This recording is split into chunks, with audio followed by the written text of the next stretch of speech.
So this is my dehumidifier I just bought. There are two 50-pint models on Amazon. This one is, when I checked, $10 cheaper.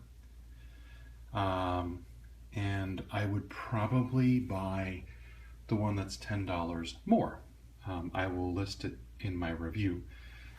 So this one, this is at high speed,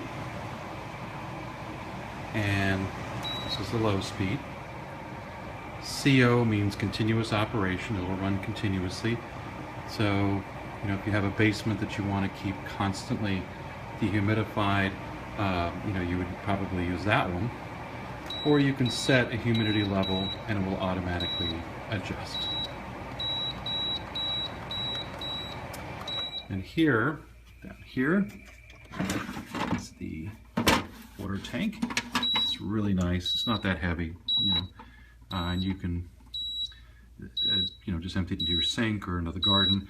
A phenomenal amount of water gets collected. I live in Florida. There's a lot of water. I empty it. It's a once a day task to empty it, and I don't care. This is my home office. Just when I just once a day I take it out. You can see back here is the drain plug. If I had a drain here, I could just use that. Otherwise, very simple operation. Nothing too fancy. But the other one, which I list in my review, has a flat panel. It's a little more modern. It has got a smaller tank.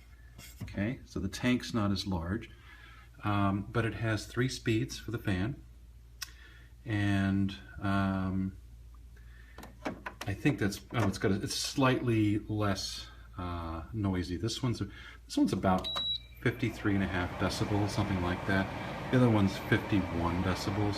So I bought this one because I needed something that day. This had same-day shipping on Amazon, and I was happy with this slightly larger tank. But I put all the information in my review. You can take a look at it for yourself. There you go. Very happy overall with this dehumidifier.